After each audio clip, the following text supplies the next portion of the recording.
Qasim bin Muhammad. Ketika Nabi Muhammad SAW berusia 25 tahun, beliau menikahi Sayyidah Khadijah.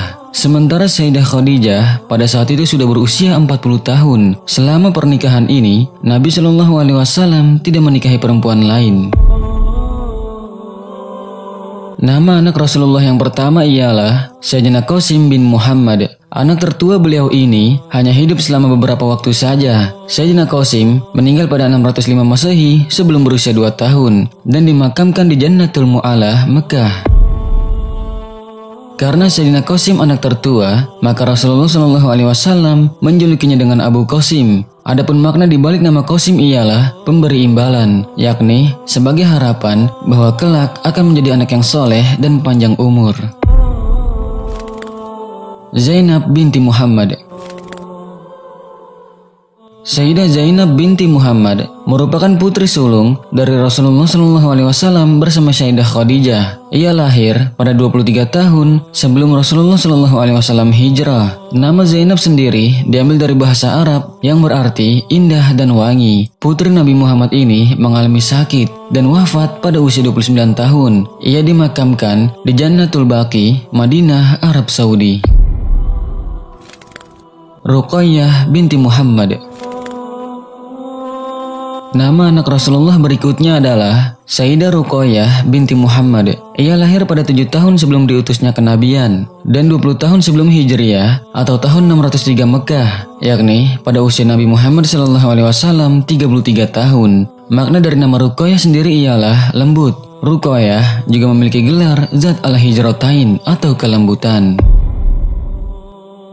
Saat dewasa, Ruqayyah menikah dengan Sayyidina Utsman bin Affan. Keduanya dikaruniai anak yang bernama Abdullah dan meninggal pada usia 4 tahun. Putri Rasulullah SAW ini wafat saat perang Badar berlangsung pada tahun 2 Hijriah dan jenazahnya dimakamkan di Jannatul Baqi. Ummu Kulsum binti Muhammad.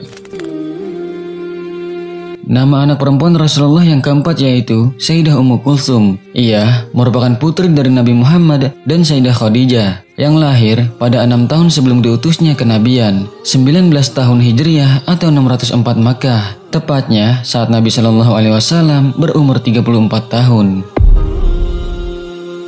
Sayyidah Ummu Kulsum sempat hijrah bersama Sayyidah Fatimah ke Madinah. Saat dewasa, ia menikah dengan Sayyidina Utsman bin Affan pada tahun ke-4 Hijriah. Sayyidah Ummu Kulsum wafat pada bulan Ramadan ke-9 atau pada tahun 630 Madinah lantaran sakit dan dimakamkan di Jannatul Baqi.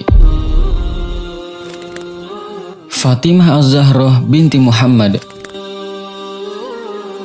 Putri Nabi Muhammad SAW selanjutnya ialah Sayyidah Fatimah Az-Zahra binti Muhammad. Sosoknya dikenal akan kebaikan dan penuh kemuliaan hati, sehingga dijuluki sebagai seorang yang memiliki karakter menyerupai Rasulullah SAW. Bahkan Sayyidah Fatimah telah menginspirasi umat Islam di seluruh dunia, dan ia pun telah menjadi anak Rasulullah yang paling dikenal oleh umat Muslim di dunia. Beliau lebih dikenal dengan sebutan Fatimah Az-Zahra. Fatimah artinya selalu berseri, nama yang bermakna penuh doa dari Nabi SAW supaya kelak putrinya memiliki wajah dan hati yang berseri, sehingga mampu membagikan kebahagiaan dan menjadi teladan bagi banyak orang di sekitar. Abdullah bin Muhammad. Anak laki-laki kedua Rasulullah SAW dan Sayyidah Khadijah ialah Sayyidina Abdullah bin Muhammad. Sama halnya dengan sang kakak atau Sayyidina Qasim, Sayyidina Abdullah juga tidak memiliki umur yang panjang.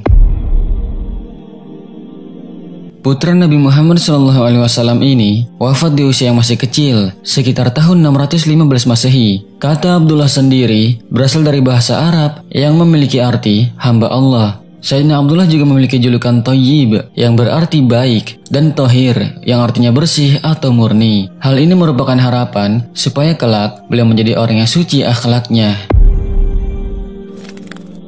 Ibrahim bin Muhammad. Putra bungsu Rasulullah SAW ialah Sayyidina Ibrahim bin Muhammad. Ia lahir dari rahim istri Nabi Muhammad yang bernama Sayyidah Maria Al-Qibtiyah. Sayyidina Ibrahim lahir sekitar akhir bulan dari tahun 8 Hijriah. Nama anak Rasulullah ini diambil dari salah satu leluhur bangsa Arab dan Israel. Kala itu, Rasulullah Shallallahu Alaihi Wasallam sangat mendambakan keturunan laki-laki yang akan menghiasi keluarganya. Setelah kedua putranya, yakni Sayyidina Qasim dan Abdullah wafat sebelum balik, akhirnya terlahirlah Sayyidina Ibrahim dari Maria Al-Qibtiyah. Menurut pendapat yang masyhur, dibandingkan dengan Sayyidina Qasim dan Abdullah, Sayyidina Ibrahim hidup lebih lama, sekitar 1,5 tahun. Maka dari itu, telah diketahui bahwa putra-putra Rasulullah telah wafat di waktu masih kecilnya. Rahasia di balik kewafatan semua putra Rasulullah ketika masih kecil. Sahabat beriman, kita telah mengetahui bahwa Rasulullah SAW memiliki 7 orang anak yang terdiri dari 3 orang laki-laki, yaitu Sayyidina Abdullah, Sayyidina Qasim, dan Sayyidina Ibrahim, dan 4 orang anak perempuan, yaitu Sayyidah Fatimah, Sayyidah Ruqayyah, Sayyidah Zainab, dan Sayyidina Ummu Kulsum. Namun berdasarkan riwayat dikatakan bahwa semua anak laki-laki Rasulullah SAW wafat ketika masih kecil.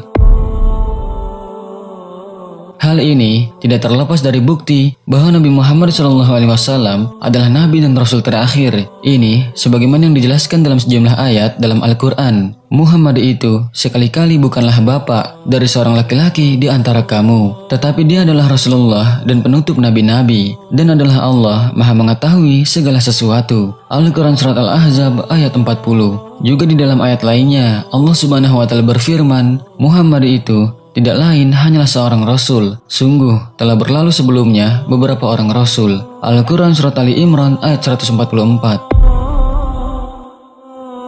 Sayyidina Ibnu Abbas radhiyallahu anhuma menjelaskan ayat tersebut dengan mengatakan, seolah-olah Allah berkehendak dengan firman-Nya, kalaulah Allah tidak menutup nabi-nabi dengan kenabian Muhammad, seakan-akan Allah berfirman, pasti aku jadikan seorang nabi di antara anaknya. Tapi Allah Maha mengetahui terhadap segala sesuatunya. Kenapa tidak menjadikan salah satu anak Muhammad sebagai nabi dan rasul? Itu karena memang Allah berkehendak Muhammad sebagai nabi terakhir.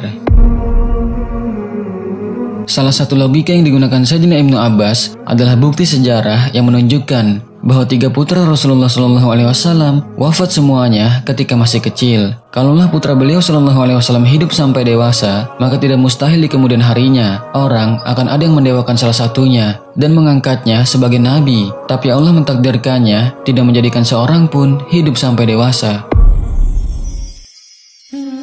Sahabat beriman, salah satu hikmah diwafatkannya semua putra Rasulullah SAW ketika masih kecil ialah sebab Rasulullah SAW adalah penutupnya para nabi. Maka dari itu, patut bagi kita untuk mencintainya dan mencintai apa yang dicintai olehnya. Dan salah satu yang dicintai oleh Nabi Muhammad SAW ialah anak dan cucu keturunannya. Semoga Allah Subhanahu wa Ta'ala selalu menjaga keturunan Rasulullah SAW di dunia ini. Maka ikutilah keturunan Rasulullah SAW dan para ulama yang ma'ruf dan ahlus sunnah. Dan perlu diingatkan juga, jika ada di antara kita yang menemui ada seorang keturunan Rasulullah yang kurang baik menurut pandangan pribadi kita, maka janganlah kita menghina atau menyakitinya. Cukup bagi kita untuk memalingkan pandangan kita darinya, dan pandanglah keturunan nabi dan ulama yang ma'ruf atau baik. Semoga Allah Subhanahu wa Ta'ala menggolongkan kita ke dalam golongan orang-orang yang selamat di dunia dan di akhirat. Amin ya Allah ya Rabbal alamin. Wallahu a'lamu bissawab. Wassalamualaikum warahmatullahi wabarakatuh.